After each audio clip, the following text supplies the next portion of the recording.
अच्छा students, last class में hopefully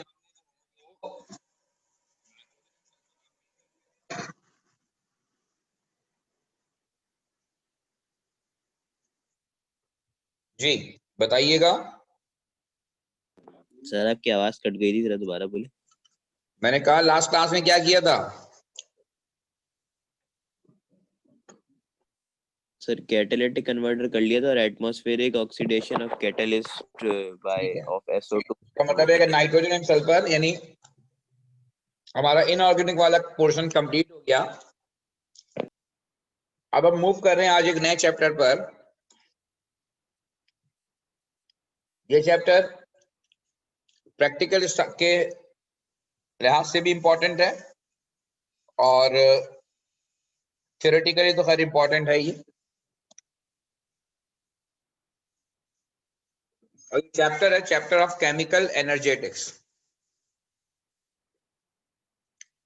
ओ level में आपने इस चैप्टर को पढ़ा था एनर्जी फ्रॉम केमिकल्स के नाम से। ठीक है, एनर्जी फ्रॉम केमिकल्स।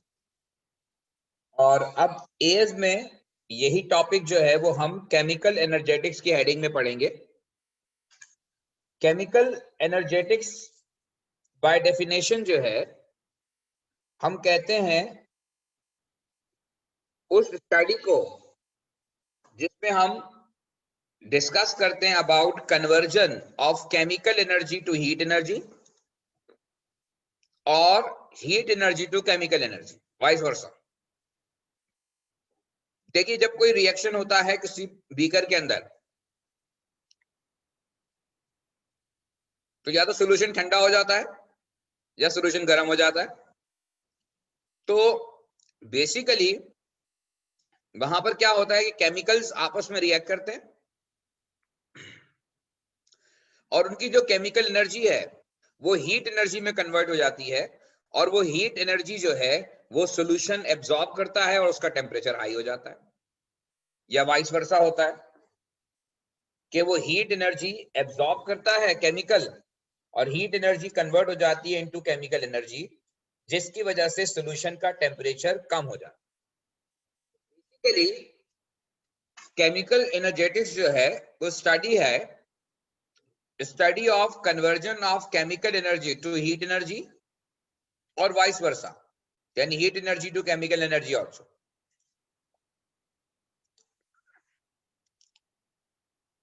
तो chemical energy to heat energy और heat energy to chemical energy, ये केमिकल एनर्जेटिक्स कहलाता है। अब एक साइन जो आपने पढ़ा अपने ओ लेवल के सिलेबस में भी, डेल्टा एच नॉट का, ये डेल्टा एच नॉट में डेल्टा एच आपने पढ़ा था एंथैल्पी चेंज कहलाता है और ये ऊपर जो नॉट का साइन है ये कहलाता है स्टैंडर्ड। अच्छा, स्टैंडर्ड का मतलब होता है कि आप जब कोई भी मेजरमेंट करते हैं, यहां लिखा हुआ है, स्टैंडर्ड का मतलब होता है कि any measurement is done at 25 degree centigrade and 1 atmospheric pressure, इसको हम कहते हैं standard condition. So basically standard enthalpy change जो है इसको हम डिफाइन करते हैं कि it is amount of heat release और absorb during any process, whether it is a chemical change और it is a physical change. यानी फर्ज करें अगर आप किसी चीज को मेल्ट करते हैं तो मेल्ट करने के दौरान आपको उसको हीट प्रोवाइड करनी पड़ती है, तो वहां पर हीट केमिकल एब्सॉर्ब करता है और फिर वो मेल्ट हो जाता है, तो उसको भी हम एंथैल्पी चेंज कहते हैं। तो फिजिकल प्रोसेस में भी एंथैल्पी चेंज अकर होता है, केमिकल प्रोसेस में भी एंथैल्पी चेंज अकर होता है। तो एंथैल्पी चेंज का मतलब है अमाउंट ऑफ हीट रिलीज और absorb during any process, whether it is physical process or it is a chemical process under standard condition। अगर आप यहां पर ये नॉट का साइन नहीं लगाएंगे तो फिर ये सिंपली एंथैल्पी चेंज कहलाएगा। एंथैल्पी चेंज आप किसी भी टेम्परेचर पे करेंगे तो वो सिंपल एंथैल्पी चेंज कहलाएगा। अगर आप मेजरमेंट किसी भी टेम्परेचर पे करेंगे तो वो इंथैल्पी चेंज कहलाएगा। स्टैंडर्ड इंथैल्पी चेंज का मतलब ये है कि measurement is done at 25 degree centigrade and 1 atm pressure.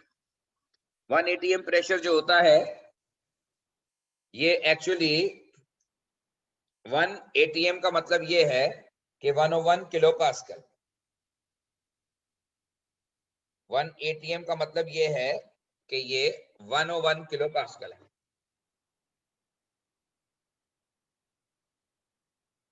अब ये डेल्टा एच नॉट दो टाइप में डिवाइड होता है। एंथैल्पी चेंज दो तरह के हम ऑब्जर्व करते हैं, एक को हम एक्सोथर्मिक कहते हैं और एक को हम एंडोथर्मिक कहते हैं।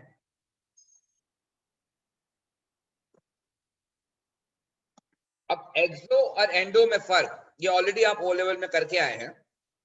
एक्सो का मतलब होता है, एक्सो मींस एग्जिट, थर्म का मतलब हीट।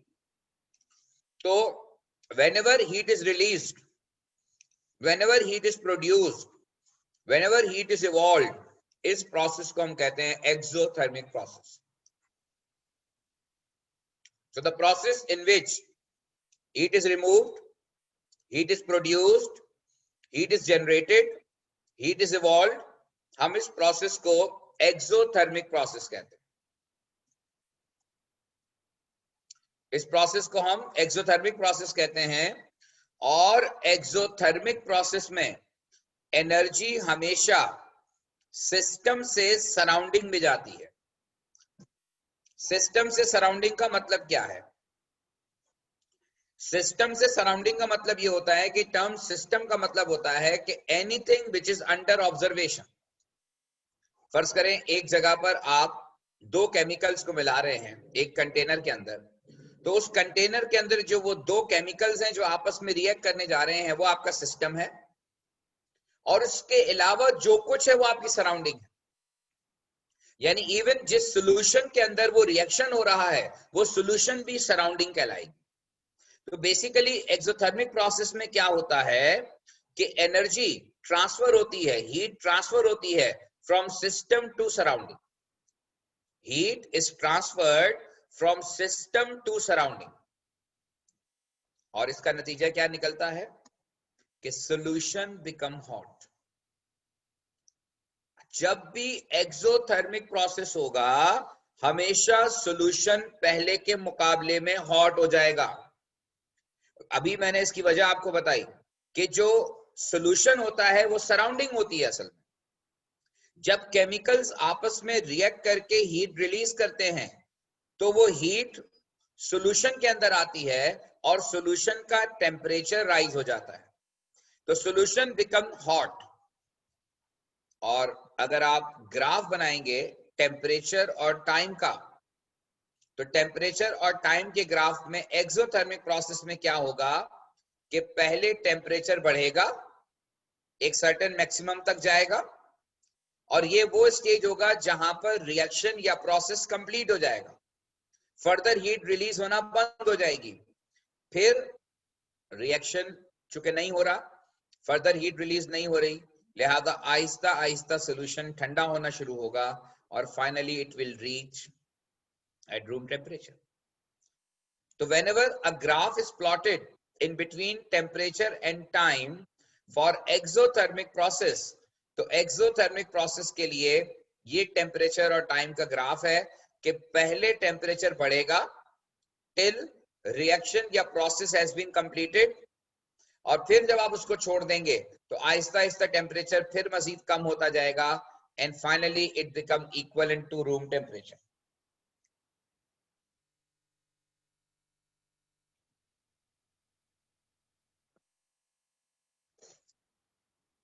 होपफुली आपको ये बात समझ में आ गई होगी, और अगर लगता है कोई कंफ्यूजन है तो प्लीज पूछ लीजिए।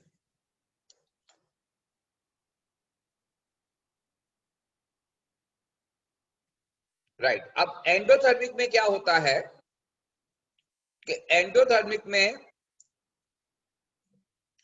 हीट इज गेन और heat is absorb, heat is added.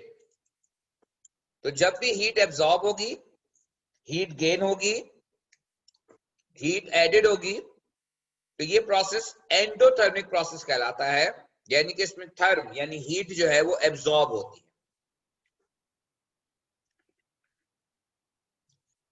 और हीट एब्जॉर्ब होती है इसका मतलब ये है, हीट कहां से आती है, सराउंडिंग से आती है, और वो सिस्टम उसको एब्जॉर्ब कर लेता है। तो एंडोथर्मिक प्रोसेस में हमेशा हीट ट्रांसफर होती है फ्रॉम सराउंडिंग टू सिस्टम। अच्छा, जब हीट सराउंडिंग से चली जाएगी तो इसका मतलब यह है कि सराउंडिंग के पास हीट कम हो जाएगी, तो अल्टीमेटली सराउंडिंग का टेम्परेचर कम हो जाएगा, सराउंडिंग यानी सॉल्यूशन का टेम्परेचर कम हो जाएगा।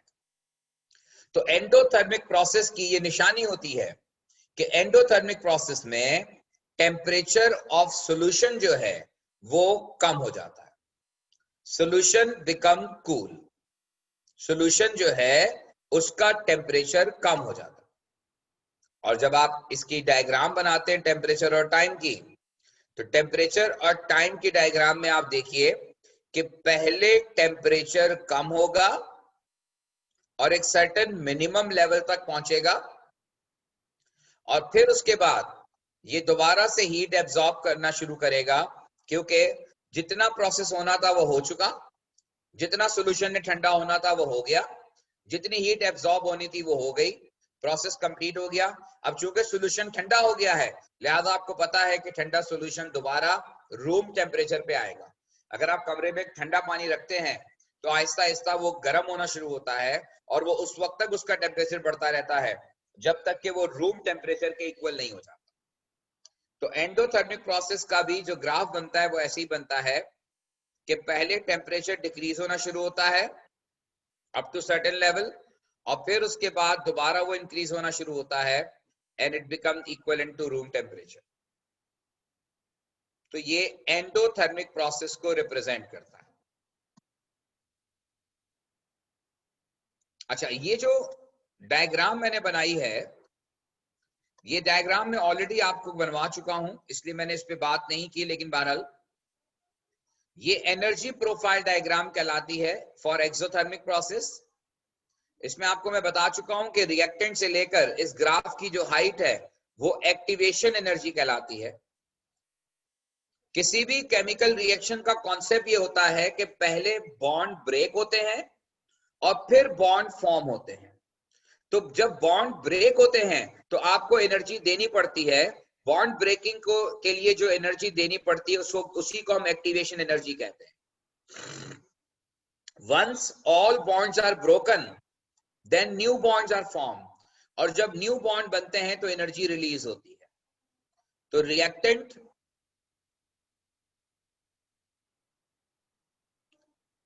रिएक्टेंट एनर्जी गेन करते हैं, बॉन्ड ब्रेक होते हैं, एक सर्टेन लेवल तक पहुंचती है एनर्जी, और उसके बाद फिर एनर्जी रिलीज होना शुरू होती है क्योंकि बॉन्ड फॉर्मेशन होना शुरू होती है। बॉन्ड ब्रेकिंग में हीट देनी पड़ती है, और जब बॉन्ड फॉर्म होता है तो हीट रिलीज होती है। एक्सोथर्मिक प्रोसेस में रिएक्टेंट की एनर्जी ज्यादा और प्रोडक्ट की एनर्जी कम होती। एक्सोथर्मिक प्रोसेस में energy of reactant is greater than energy of product. आप देखिए, प्रोडक्ट नीचे है, रिएक्टेंट ऊपर है, और इन दोनों के दरमियान जो एनर्जी डिफरेंस है, ये एनर्जी डिफरेंस जो है ये रिप्रेजेंट करता है एक्सोथर्मिक प्रोसेस को। रिएक्टेंट की एनर्जी ज्यादा और प्रोडक्ट की एनर्जी कम है, तो जो प्रोडक्ट और रिएक्टेंट के दरमियान एनर्जी डिफरेंस है, ये एनर्जी डिफरेंस जो है ये डेल्टा एच है। और यहां पर डेल्टा एच नेगेटिव क्यों है? यहां पे डेल्टा एच नेगेटिव इसलिए है कि फाइनल एनर्जी कम है, इनिशियल ज्यादा है, रिएक्टेंट की ज्यादा है, प्रोडक्ट की कम है। तो डेल्टा एच निकालने के लिए हमेशा हम फाइनल माइनस इनिशियल करते हैं। तो फाइनल एंथैल्पी कम है, इनिशियल एंथैल्पी ज्यादा है, तो जब आप फाइनल माइनस इनिशियल करेंगे तो आंसर विल बी नेगेटिव।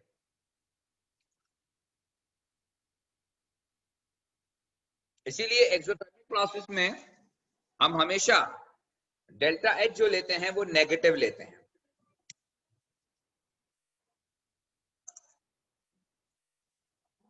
इसके मुकाबले में जो एंडोथर्मिक प्रोसेस होता है,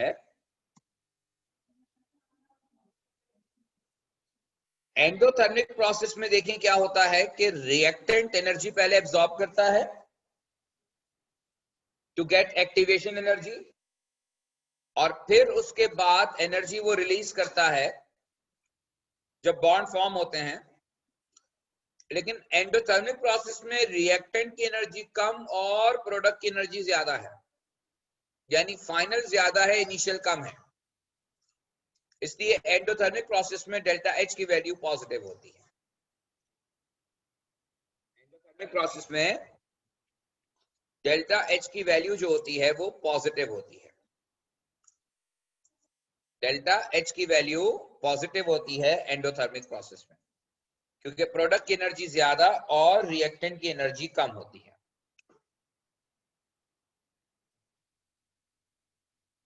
होपफुली आपको मेरी बात समझ में आ गई होगी, और अगर आपको अभी कोई लगता है कोई बात अब तक का जो हमारा डिस्कशन है उसमें कोई प्रॉब्लम है तो पूछ लीजिए। सर ऊपर से पूरा एक दफा दोबारा दिखा दीजिए स्लाइड।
अच्छा जी, अब नेक्स्ट जो है कुछ डेफिनेशंस हैं जो पेपर 2 में आपको लिखने के लिए आती हैं और पेपर 1 में नॉर्मली इसकी एप्लीकेशन आती है। तो पहली डेफिनेशन जिस पर अब हम बात करेंगे वो है standard enthalpy change of formation. Standard enthalpy change of formation, इसे हम रिप्रेजेंट करते हैं डेल्टा एच एफ नॉट, ये सिंबल है which is used to represent standard enthalpy change of formation। और ये enthalpy change of formation exothermic भी हो सकता है और ये एंडोथर्मिक भी हो सकता है। नॉर्मली एग्जामिनर आपसे पूछता है कि डेल्टा एच एफ की पॉसिबल साइन क्या होता है, या ये पूछता है कि whether delta H F not is exothermic और एंडोथर्मिक। तो डेल्टा एच एफ नॉट जो है वो एक्सो भी हो सकता है, वो एंडो भी हो सकता है, यानी डेल्टा एच का साइन नेगेटिव भी हो सकता है और डेल्टा एच का साइन पॉजिटिव भी हो सकता है। अब जो डेफिनेशन है standard enthalpy change of formation की वो आपके सामने डिस्प्ले हो रही है कि the amount of heat produced और एब्जॉर्ब, यानी एक्सो भी हो सकता है, एंडो भी हो सकता है, when 1 mole of a compound forms, किसी भी कंपाउंड का 1 मोल बनना चाहिए, यानी प्रोडक्ट साइड पर आपका कंपाउंड होना चाहिए 1 मोल, लेकिन सिर्फ एक कंपाउंड होना चाहिए 1 mole. When 1 mole of a compound forms with its constituent elements, यानी वैसे आप देखें कार्बन डाइऑक्साइड बनाने के लिए आप कैल्शियम कार्बोनेट में HCl डालें तब भी कार्बन डाइऑक्साइड बनेगी, आप कैल्शियम कार्बोनेट को डिकम्पोज करें तब भी कार्बन डाइऑक्साइड बनेगी। आप कार्बन को बर्न करें तब भी कार्बन डाइऑक्साइड बनेगी, लेकिन हर इक्वेशन को हम standard enthalpy change of formation नहीं कहेंगे। Standard enthalpy change of formation की डेफिनेशन ये कहती है कि 1 mole of a compound form होना चाहिए विद इट्स कॉन्स्टिट्यूएंट एलिमेंट होना चाहिए।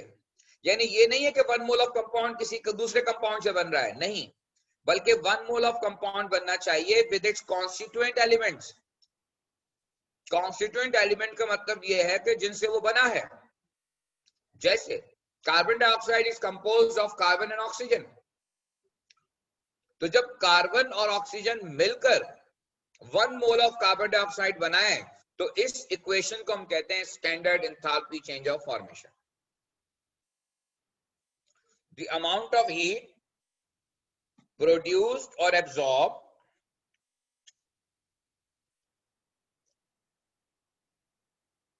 amount of heat produced or absorbed when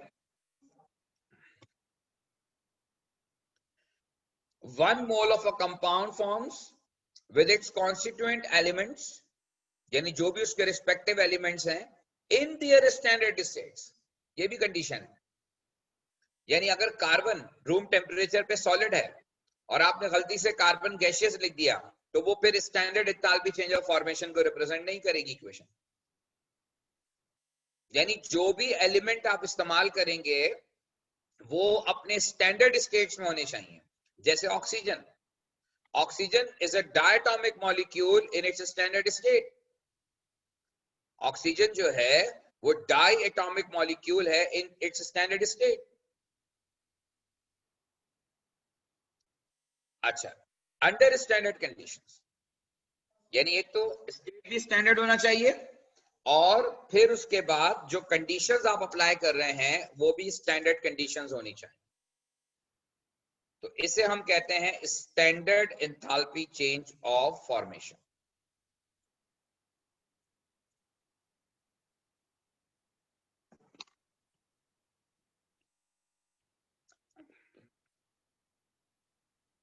अब ये equations,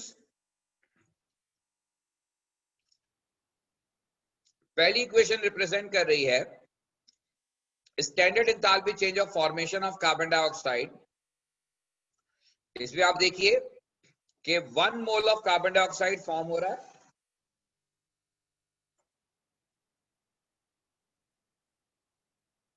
one mole of carbon dioxide form हो रहा है और इसके constituent elements are carbon and oxygen. Carbon is a solid at room temperature and oxygen is a diatomic molecular gas at room temperature, standard condition पर। ये जो ऊपर वाली इक्वेशन है ये रिप्रेजेंट कर रही है standard enthalpy change of formation of carbon dioxide. Next आप देखिए standard enthalpy change of formation of water. उसके लिए प्रोडक्ट साइड पर 1 मोल वाटर बनेगा और वाटर का स्टैंडर्ड स्टेट लिक्विड होता है और वाटर बनाने के लिए जो कॉन्स्टिट्यूएंट एलिमेंट्स चाहिए वो हाइड्रोजन एंड ऑक्सीजन है, दोनों डायटोमिक मॉलिक्यूल। और प्रोडक्ट साइड पे 1 मोल करने के लिए जरूरी है कि हम यहां पर इक्वेशन का हाफ कर दें, यानी ऑक्सीजन का हाफ कर दें ताकि इक्वेशन बैलेंस हो जाए। आप ये भी कर सकते थे कि 2H2 plus 1O2 to form 2H2O, लेकिन वहां पर प्रोडक्ट साइड पर 2 मोल ऑफ वाटर प्रोड्यूस हो रहा है और 2 मोल ऑफ वाटर बनने का मतलब ये है कि वो standard enthalpy change of formation को इक्वेशन रिप्रेजेंट नहीं करेगी, क्योंकि फॉर्मेशन के लिए जरूरी है कि प्रोडक्ट साइड पर सिर्फ 1 मोल ऑफ कंपाउंड होना चाहिए। अगर 1 मोल ऑफ कंपाउंड नहीं है तो वो standard enthalpy change of formation को रिप्रेजेंट नहीं करेगी। अगली इक्वेशन है standard enthalpy change of formation of glucose. ये इक्वेशन रिप्रेजेंट कर रही है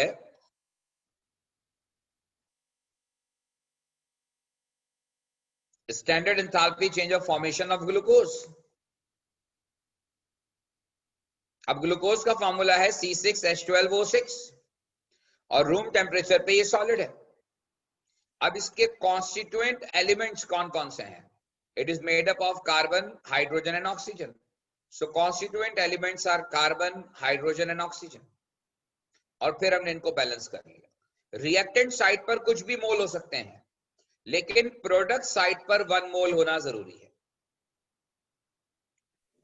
सर जी, सर ये आपने सेकंड इक्वेशन में जो ये एंथैल्पी चेंज का जो डेल एच नॉट के ऊपर आपने ये ऐसी लिखेंगे या इसके ऊपर लाइन जो आपने बनाई थी?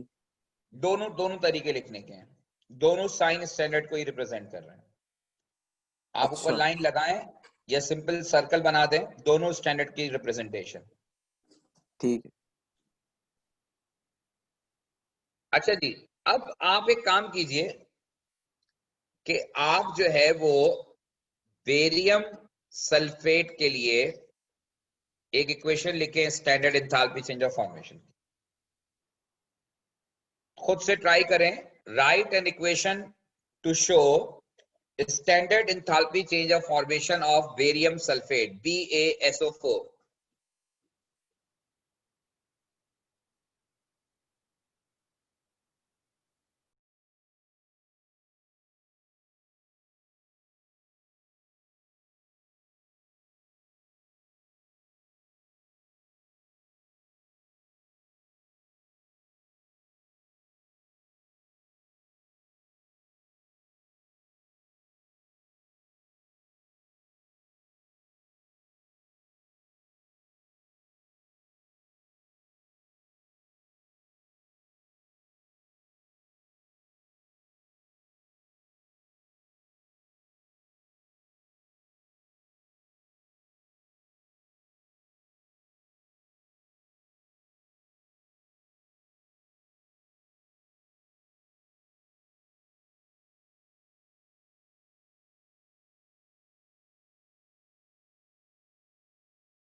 Standard enthalpy change of formation of barium sulfate Ba sulfur O2 BaSO4 solid.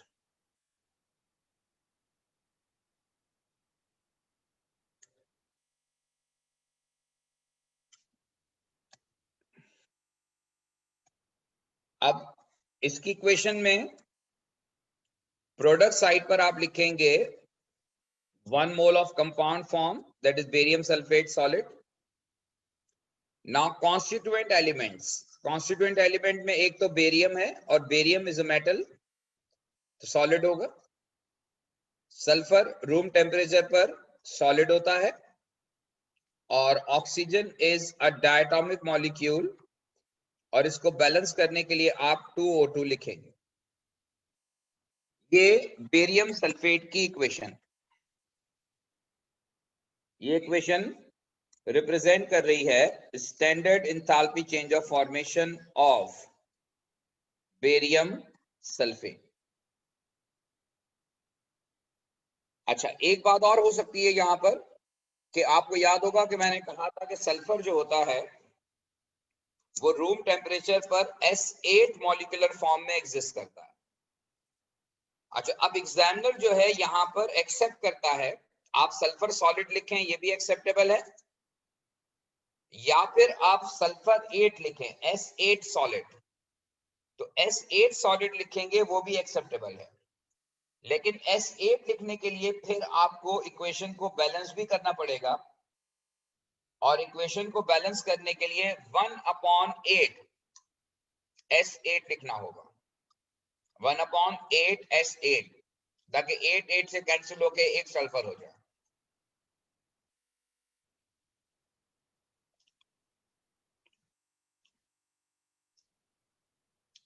ये भी इक्वेशंस हैं। नेक्स्ट आप एक ट्राई और कर लें, Al2O3 के लिए कर लें। Al2O3 के लिए चेंज ऑफ फॉर्मेशन की इक्वेशन लिखें।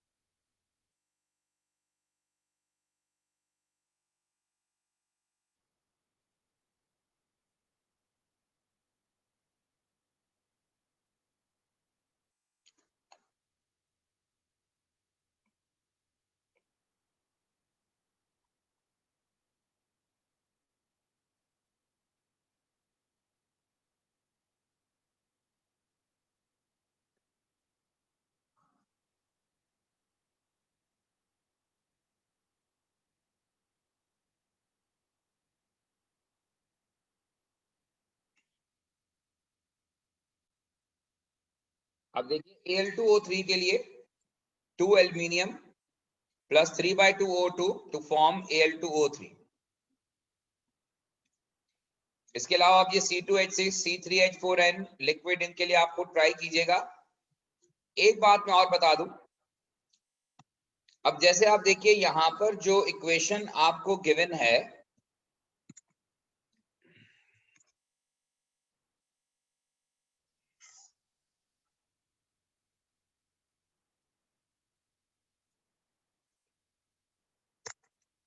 देखिए NaCl की इक्वेशन आपको गिवन है कि 2Na plus Cl2 to form 2NaCl। अब सवाल यह है कि क्या ये इक्वेशन जो आपको गिवन है, जो इक्वेशन आपको गिवन है,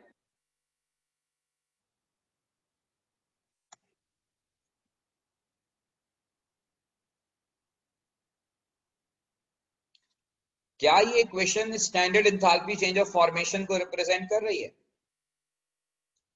इस इक्वेशन में कॉन्स्टिट्यूएंट एलिमेंट्स तो मौजूद हैं, लेकिन प्रोडक्ट साइड पर 1 मोल की जगह 2 मोल ऑफ NaCl बना है, जबकि हमारी डेफिनेशन ये कहती है कि 1 mole of compound forms with its constituent elements, 1 mole of compound form with its constituent elements.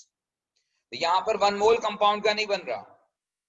अब इसको 1 मोल में कन्वर्ट करने के लिए क्या करना होगा, हमें इस होल इक्वेशन को डिवाइडेड बाय 2 करेंगे। जब आप इसे डिवाइडेड बाय 2 करेंगे तो ये 1 मोल हो जाएगा, ये 1/2 हो जाएगा, और ये 1 हो जाएगा। जब आप इस होल इक्वेशन को डिवाइडेड बाय 2 करेंगे तो it will convert into standard enthalpy change of formation. Although कि पहले वाले में भी फॉर्मेशन तो हो रही थी NaCl की, लेकिन standard enthalpy change of formation के लिए शर्त यह है कि कंपाउंड जो प्रोड्यूस होगा उसका 1 मोल प्रोड्यूस होना चाहिए। अब अगर इस रिएक्शन की वैल्यू डेल्टा H थी और आपने इस पूरी इक्वेशन को 2 से डिवाइड किया, तो अब अल्टीमेटली इसके डेल्टा H की वैल्यू भी 2 से डिवाइड होगी।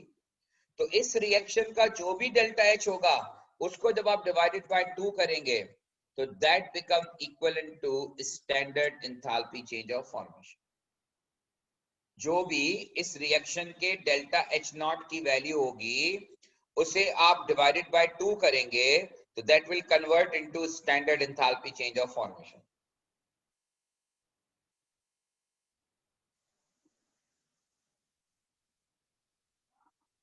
होपफुली आपको मेरी बात समझ में आ गई होगी। अब बाबूकात पेपर के अंदर होता भी यही है कि एग्जामिनर आपसे ये कहता है एमसीक्यूज के अंदर कि which of the following equation correctly represent standard enthalpy change of formation of, कोई भी कंपाउंड का नाम दे देंगे। उसमें एग्जामिनर चेंज ये करता है कि या तो स्टेट्स सही मेंशन नहीं करता, ठीक है, स्टैंडर्ड स्टेट्स जो होते हैं या तो वो स्टैंडर्ड स्टेट सही मेंशन नहीं करता, या प्रोडक्ट साइड पर 1 मोल नहीं होता, या इक्वेशन प्रॉपर्ली बैलेंस नहीं होती। इस तरह के मुख्तलिफ टाइप के क्वेश्चंस हैं जो आपको नजर आएंगे।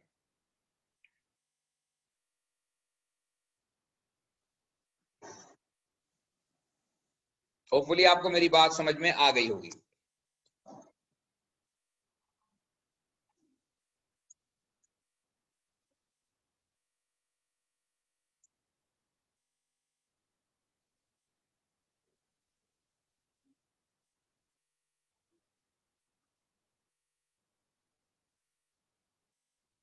ठीक है जी, कोई अगर कंफ्यूजन है तो बताइए, उस पर बात कर लेते हैं, अदरवाइज फिर हम नेक्स्ट डेफिनेशन पे मूव करेंगे।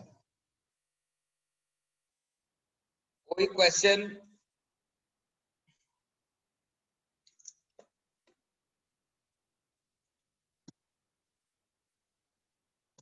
ओके, अब अगली डेफिनेशन जो है वो है स्टैंडर्ड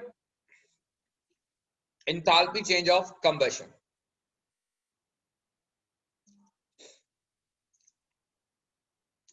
अब standard enthalpy change of combustion जो है इसको हम रिप्रेजेंट करते हैं by delta H C naught, और डेल्टा एच सी नॉट जो है ये एक्सोथर्मिक प्रोसेस है, क्योंकि आपको पता है कि कंबशन हमेशा एक्सोथर्मिक होता है, कंबशन में हमेशा हीट रिलीज होती है।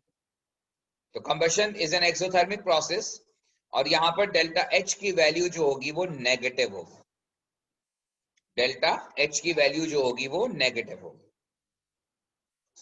यानी standard enthalpy change of formation endo और एक्सो दोनों हो सकता है, लेकिन standard enthalpy change of combustion is always exothermic in nature. और अब डेफिनेशन क्या कहती है कि the amount of heat produced, because it is always exothermic in nature, the amount of heat produced when 1 mole of a substance, 1 mole of a substance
जी, तो मैं आपको ये बता रहा था कि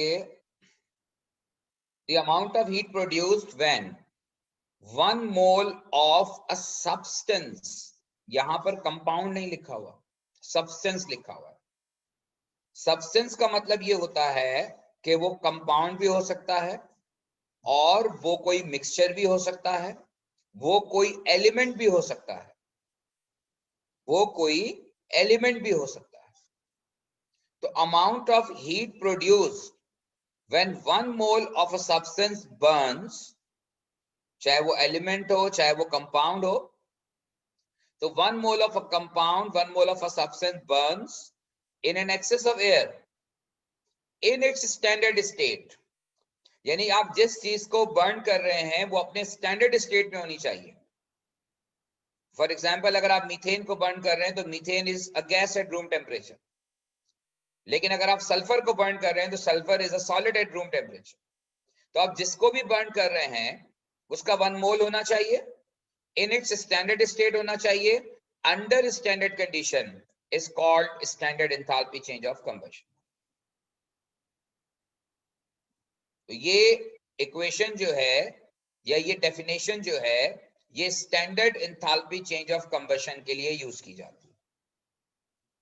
अब आप पहली इक्वेशन देखें, ये एग्जांपल है कि 1 mole of methane burns in an excess of air to produce carbon dioxide and water. ये बात आपको पता है कि जब भी एक्सेस ऑफ एयर में कंबशन होता है तो resultant product will be carbon dioxide and water, और इसका जो एंथैल्पी चेंज ऑफ कंबशन है ये इक्वेशन रिप्रेजेंट कर रही है standard enthalpy change of combustion of methane,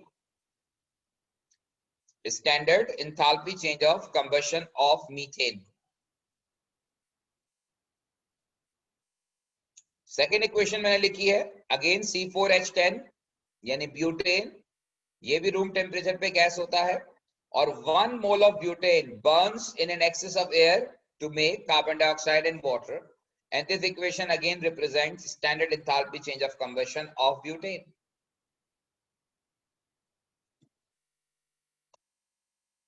अगली एग्जांपल जो है इसमें हम कार्बन को बर्न कर रहे हैं, 1 mole of carbon burns in an excess of air to form carbon dioxide, and this equation represents standard enthalpy change of combustion of carbon. Standard enthalpy change of combustion of carbon. अच्छा देखो, ये वाली जो equation है इससे पहले भी मैंने बताई थी पिछले केस में, ये इक्वेशन दो चीजों को फॉलो कर रही है। पहली बात, कंबशन ऑफ कार्बन हो रहा है यहां पर, और combustion of carbon, 1 mole of carbon को जब आप कंबस्ट कर रहे हैं तो it produces 1 mole of carbon dioxide, यानी ये रिप्रेजेंट करता है enthalpy change of formation of carbon dioxide को। तो ये जो इक्वेशन आपके सामने लिखी हुई है ये इक्वेशन रिप्रेजेंट करती है कि 1 mole of carbon dioxide form हो रहा है विद इट्स कॉन्स्टिट्यूएंट एलिमेंट, या 1 मोल ऑफ कार्बन बर्न हो रहा है in an excess of air. इसीलिए पेपर में सवाल भी आता है कि why enthalpy change of combustion of carbon is equal to enthalpy change of formation of carbon dioxide. Combustion of carbon, formation of carbon dioxide के इक्वल क्यों है? तो इसका आंसर बड़ा सिंपल है, वो ये है कि when 1 mole of carbon burns in an excess of air, it will produce 1 mole of carbon dioxide. Therefore, enthalpy change of combustion is equal to formation of carbon dioxide. तो ये equation जो आपके सामने इस वक्त लिखी हुई है ये दो चीजों को रिप्रेजेंट कर रही है, एक कंबशन ऑफ कार्बन को और एक फॉर्मेशन ऑफ कार्बन डाइऑक्साइड। क्योंकि 1 मोल ऑफ कार्बन जब बर्न हो रहा है तो ये कंबशन हो गया, और जब 1 mole of carbon dioxide produce हो रहा है विद इट्स कॉन्स्टिट्यूएंट एलिमेंट तो ये फॉर्मेशन को रिप्रेजेंट कर रही है। तो combustion of carbon and formation of carbon dioxide ये इक्विवेलेंट है।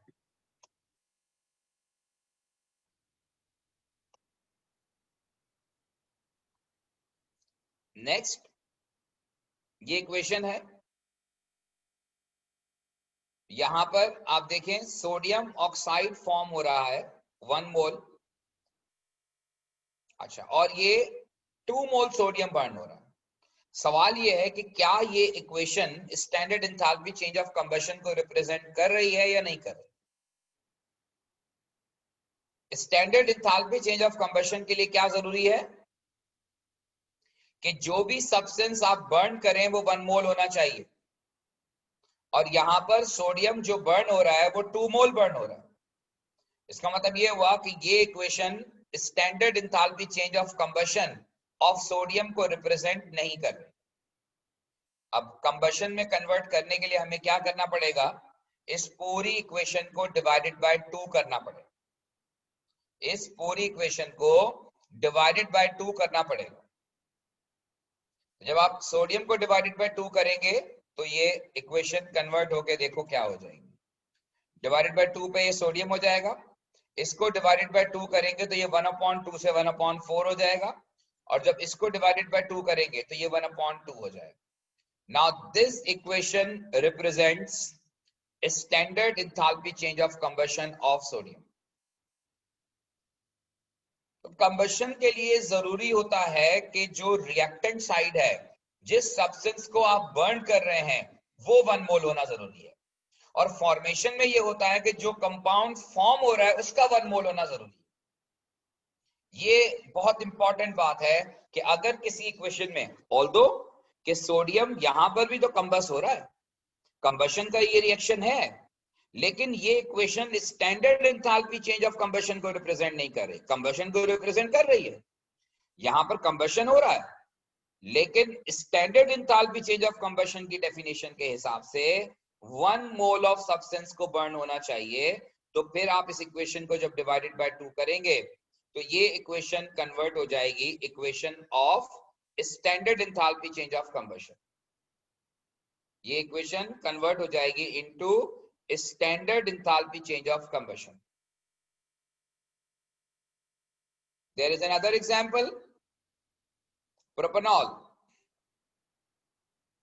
अब ये प्रोपेनॉल जो है ये कंबस हो रहा है, कार्बन डाइऑक्साइड एंड वाटर। आपको पता है ये बात कि ऑर्गेनिक कंपाउंड जब भी बर्न होते हैं तो ऑर्गेनिक कंपाउंड का carbon will turn to carbon dioxide, hydrogen will turn to water.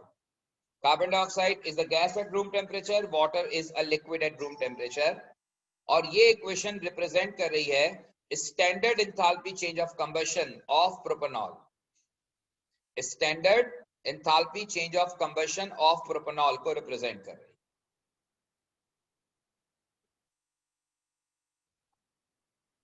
C2, अच्छा ये एक और कंपाउंड है,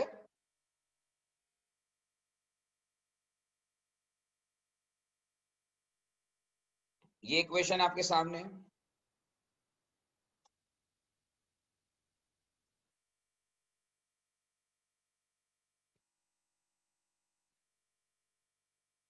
इस इक्वेशन को हम चेंज कर देते हैं, ये एक्चुअली C2H6S है, और C2H6S का मतलब ये है कि ये हो जाएगा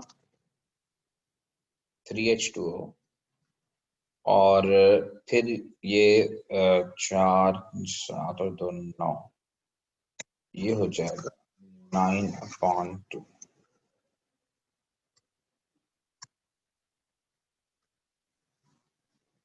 अच्छा अब देखो इस इक्वेशन में carbon turns to carbon dioxide, hydrogen turns to water, and sulphur burns to form sulphur dioxide. आप कोई भी ऑर्गेनिक कंपाउंड ले लें, उसमें जितने एलिमेंट्स होंगे सब अपने रिस्पेक्टिव ऑक्साइड्स बनाएंगे। अच्छा अब एक सवाल है यहां पर नेक्स्ट, कि ये इक्वेशन आपको गिवन है और इसकी डेल्टा H नॉट की वैल्यू गिवन है, और सवाल आपसे ये है कि what is the value of standard enthalpy change of combustion of C2H6। What is the value of standard enthalpy change of combustion of C2H6? अब आपको ये देखना है कि क्या given equation standard enthalpy change of combustion को represent कर रही है या नहीं कर रही, पहले तो ये फैसला करना है। अब अगर हम इक्वेशन को देखें तो ये स्टैंडर्ड एंथैल्पी चेंज ऑफ